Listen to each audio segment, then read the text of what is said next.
Hello folks, and welcome to Tiny Kitchen. We're pretty sure this is the smallest space to ever host a cooking show. Folks, if we can cook it here, you can cook it anywhere. Did you catch this week's recipe riddle?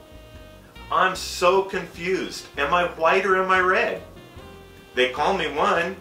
I am the other. What am I? Well, the answer is pork, often erroneously called the other white meat, even though it's a red meat. Today we're going to use a wonderful pork loin to make oven roasted pork loin. This recipe is so easy and it stews up to just a delicious flavor that I really think you're going to love. Our ingredients today, as always, are very simple. A wonderful pork loin, man-meat seasoning, which is a mix of salt and grains of paradise. If you don't have this seasoning, you can use a mix of salt and pepper, but I really recommend that you get the man-meat seasoning because the grains of paradise have a whole added dimension to any meat that you grill or oven roast. Really delicious. Broccoli, onion, garlic, chicken broth, and red balsamic vinegar. Now those of you that watch the show know I usually use white balsamic vinegar for the milder flavor. Here we're cooking a hearty, robust dish, and I want the red balsamic to bring that out and to really make it bold and powerful. Our equipment today is quite simple: a cast iron skillet and a terracotta pot for the oven. You can use any pot that has a close-fitting lid, a Dutch oven, a large casserole. I use terracotta because it has a unique way of blending and melding flavors and bringing the dish together in a way that glass or metal just doesn't. So whatever works for you, let's get started. We have just a couple of things to prep before we get started on the oven. The first is mincing an onion, and I want to take a minute to show you the easy way to mince an onion. We're going to use a half onion here. We've already cut it in half the long way from stem to root. Once you do that, just make several cuts along the length of your onion, and then several more at 90 degrees. And what you're going to notice right away is that the rest of your onion simply falls apart. Because of the rings of the onion, it'll fall into nice little minced up pieces really quite easy, and once you put these on the oven, they'll just pop apart. So you can mince an entire onion in no time, even before your eyes have a chance to water. Garlic is a little harder, but still not hard. One cut down the length of it, and then just quickly chop it into pieces. Okay, the next piece of prep we have, and you notice we did the vegetables first. Always do your vegetables before your meats to avoid any cross-contamination. If vegetable juice gets on a meat, nobody's the wiser for it, but if meat juice gets on a vegetable, you can get food poisoning, and no one wants that. So what we're going to do is we're going to rub man-meat seasoning, or if you're using salt and pepper, on all four sides of the meat.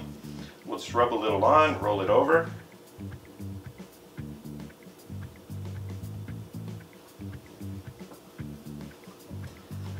All the way around. Make sure you get in the nooks and crannies. And always make sure as well, if you're putting your spice on with your fingers as I am, that whatever spice you don't use, you throw away. Only take out what you're going to need, because once the meat juice again gets back into your spice, you don't want to cross-contaminate the rest of your food. Once you're all the way around, we'll move to the stove. The first thing we're going to want to do is brown our pork loin on all sides. As always, if you cook a pork in the oven, it will turn kind of a gray, unappetizing color. By browning it on all sides before we put it in the oven, it looks as good as it tastes. So let's go ahead and do that. We'll heat our skillet up to medium. I'm going to use a cast iron skillet, well seasoned. As always, we don't cook with oil in Tiny Kitchen. If you're part of the Fat Free With Me program, every one of these dishes is consistent with your RFL, or rapid fat loss phase of your program. So we don't cook with oil, and in a well-seasoned cast iron pan, it's just not necessary. So let's give it a second to heat up. With the skillet heating up on medium heat, we're going to take our loin, pop it into the skillet. Hear that nice sizzle already. And as we cook the loin, the first thing it's going to do is stick. Now, if you had oil in the pan, the first thing it would do is also stick. The meat will stick to the pan until it begins to get done enough, at which time it will release from the pan. We're also going to take at this point, just for the extra added flavor and crustiness before we put it in the oven, we'll put about 1/8 of a cup of the red balsamic vinegar into the pan. Now as the meat browns, it's going to suck up some of that wonderful balsamic taste, mix with the salt and the grains of paradise, and this will be delicious when it comes out of the oven.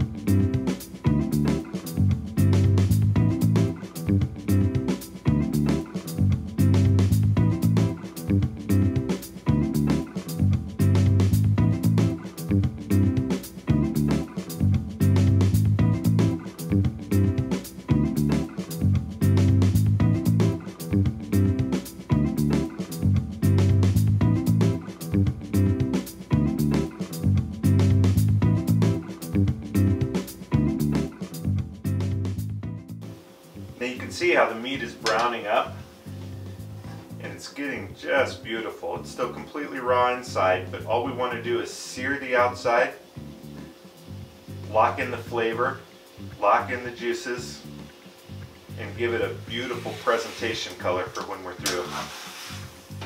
I'll stand it up on the ends so that we get the ends locked in as well.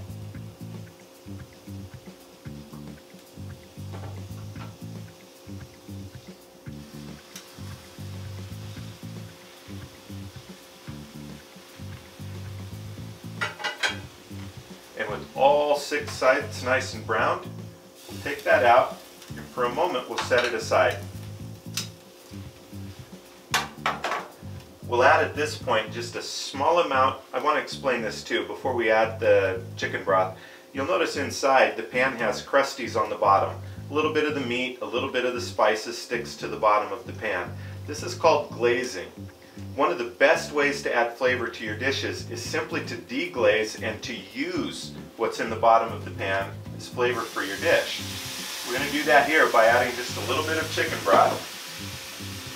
And as I roll it around, you'll see how it just washes that stuff right off the bottom. For the stubborn pieces, we'll use a wooden spoon.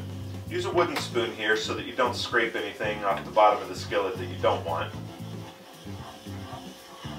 Just mix that right in there. And then we'll go ahead and we'll add our onions and our garlic. And we're going to saute this for just a couple of minutes until they start to turn translucent.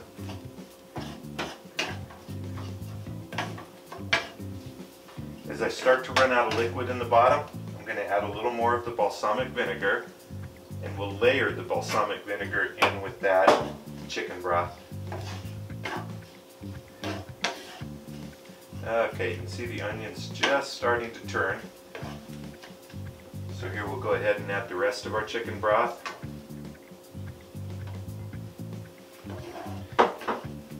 And we'll let this heat up. Now what we're going to do next, it's very important that we work rather quickly. In a terracotta pot or a clay pot, it's important that you never put cold liquid into a hot pot. It'll break the clay and dinner is over for tonight. So you want to make sure that your liquid is heated up so that when we transfer everything over, we're putting hot liquid in a hot pot and everything goes smoothly here. Obviously, if you're working with a glass dish or a cast iron Dutch oven or one of the other types of dishes for the oven, you don't have to worry about this as much. Alright, we're going to move this over to the side and we'll take our terracotta pot out of the oven. Okay, you'll see there's a little bit of liquid inside the pot as well. When we heated up our pot, we added a little bit of liquid to it first for the very same reason. With the liquid inside and the moisture, we're adding hot liquid to hot liquid and we're not shocking our pot so much. So first, let's take this beautiful piece of beef and we'll tuck it in there. Then we're going to take our broccoli And we're going to put just a few pieces of the broccoli around the side. Don't load it up yet. When you have a few around the side, we're going to put our onions and our garlic kind of at a mid layer, just so the flavor gets all the way through our dish. So let's add the onions and the garlic in.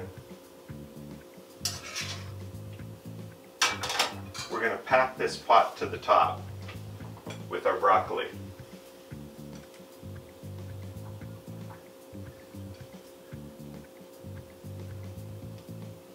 What you're going to find here is that the broccoli doesn't do much to change the flavor of the meat. However, the meat and the spices does everything to change the flavor of the broccoli. And this is really fantastic when it comes out of here. Be careful not to burn your fingers. This pot is very hot.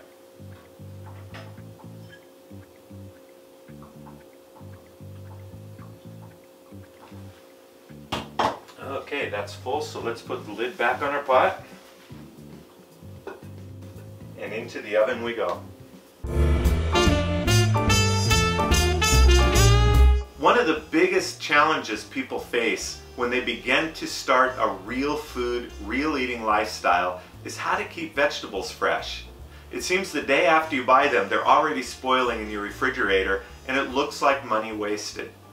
Well, there are a lot of ways to keep your vegetables fresh. I'm going to talk about just two of them. Many refrigerators have special drawers for different kinds of vegetables. Some vegetables require humidity, some require dryness. And these two drawers are labeled humid and dry for that purpose. And while that works, I prefer to use a vegetable keeper. There's a variety of different ones available. Mine looks like this. And the thing I like about this one is it allows a water reservoir in the bottom. You can see underneath that allows me to put water in for vegetables that require humidity, keep it dry for vegetables that don't, and it also has a dial on the side that allows me to let in fresh air or to close it off. Which vegetables need which approach? Well, see if you can find one that tells you right on the front. Closed for asparagus, berries, carrots, and celery. Closed for cucumber, mushrooms, radishes, zucchini. Open for many others.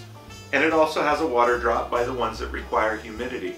If you follow the simple directions on the front of this device, your vegetables will stay fresh for a week or more. You find you do a lot less shopping, you waste a lot less money, and you take up very little space in your refrigerator, keeping your vegetables fresh. You can find these at any store that caters to the kitchen crowd. Happy hunting, and if you have questions, please let us know underneath this video or on our Facebook page. We'd be happy to answer them for you. Tiny tips, folks, big results. People often make the mistake of overcooking pork. All you need to make sure of is that when you open it up, the fluids inside are clear. If the fluids are clear and not pink, then your pork is done, and if you cook it more, it's going to start to dry out and start to taste bad. But isn't that beautiful, folks? Oven roasted pork, and I promise you, when you put this on the table, the vegetables, the meat, the whole dish is just to die for. Look at that wonderfulness. I'm so confused. Am I white or am I red? They call me one, but I'm really the other. What am I? Well, I'm pork. And I really hope you like today's recipe of oven roasted pork loin. This takes a little longer to cook. It's a weekend dish than most of our recipes, but it's so delicious, it's worth the time, and your family's going to love it. Also, using a whole pork loin, you'll be able to save some of this to have leftovers for lunch tomorrow, or even at work through the week, and it's wonderful that way as well. For the full recipe, catch us on fatfreewithme.com, or for Tiny Kitchen Spices, look to shop.fatfreewithme.com. See you next week, folks. Thank you so much for watching, folks. If you've enjoyed your time with us, please take a moment to subscribe to this Tiny Kitchen YouTube channel. While you're at it, check us out on Facebook at facebook.com/ffwmtinykitchen. And heck, while you're there, post us your photos when you cook this dish. If you're interested in the Fat Free With Me weight loss program, please visit fatfreewithme.com for more information. And to find out more about Tiny Kitchen Spice Blends, please email us at customercare@fatfreewithme.com for information. Thanks a lot, guys. We'll see you next week.